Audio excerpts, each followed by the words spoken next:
Mes chers frères et sœurs, dans l'évangile d'aujourd'hui, Jésus poursuit sa profonde réflexion et son débat avec les pharisiens. Il est amour dans son essence et corrige par charité, pour sauver ces pharisiens d'il y a 2000 ans, mais aussi pour sauver chacun de nous aujourd'hui. Souvent, nous pouvons transformer notre foi et notre pratique religieuse en quelque chose de mécanique ou de superficiel, oubliant le véritable but de la loi de Dieu, qui est l'amour. Le pharisaïsme que Jésus critique ne concerne pas seulement les pharisiens de l'époque. C'est un avertissement pour nous tous.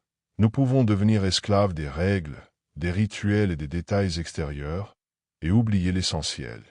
Jésus utilise une comparaison forte et provocante. Vous passez le moustique au crible, mais vous avalez le chameau. Cela signifie que nous nous inquiétons des petits détails et négligeons ce qui compte vraiment. La loi de Dieu n'a pas été donnée pour nous accabler, mais pour nous guider sur le chemin de l'amour, de la justice et de la miséricorde. Il continue avec une autre image. Vous nettoyez la coupe et l'assiette par l'extérieur, mais à l'intérieur elle reste sale.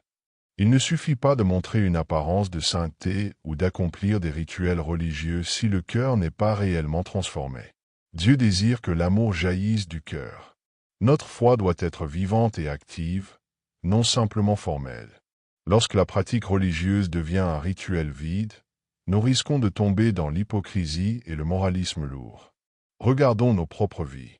Souvent, nous accomplissons nos obligations religieuses.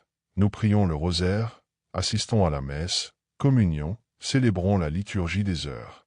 Tout cela est un acte d'amour, mais cela peut devenir une tâche mécanique si le cœur n'est pas présent. Si nous nous concentrons seulement sur le « faire pour ne pas pécher », nous pouvons nous fatiguer et perdre la joie de la foi. La vraie foi nous transforme et nous libère, car elle naît de l'amour, non de la peur ou de l'obligation. Nous pouvons appliquer cela à de nombreux aspects de notre vie. Par exemple, dans le mariage, il est important d'être fidèle à son conjoint, mais la fidélité n'a de sens que si elle naît de l'amour. Si nous ne faisons attention qu'à ne pas pécher ou à ne pas faire d'erreur, nous pouvons perdre l'essence de la relation. Le véritable amour nous rend libres, nous permet de regarder avec compassion et don de soi, pas seulement par peur ou obligation.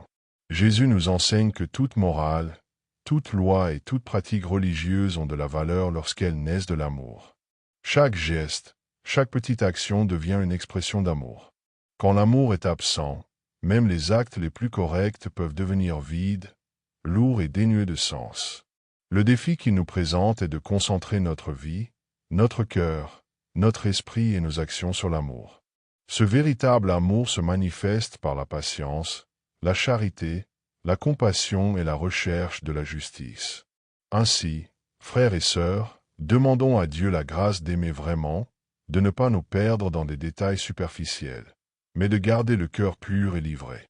Que chaque prière, chaque messe, chaque geste de notre vie quotidienne reflète l'amour que Dieu a mis en nous.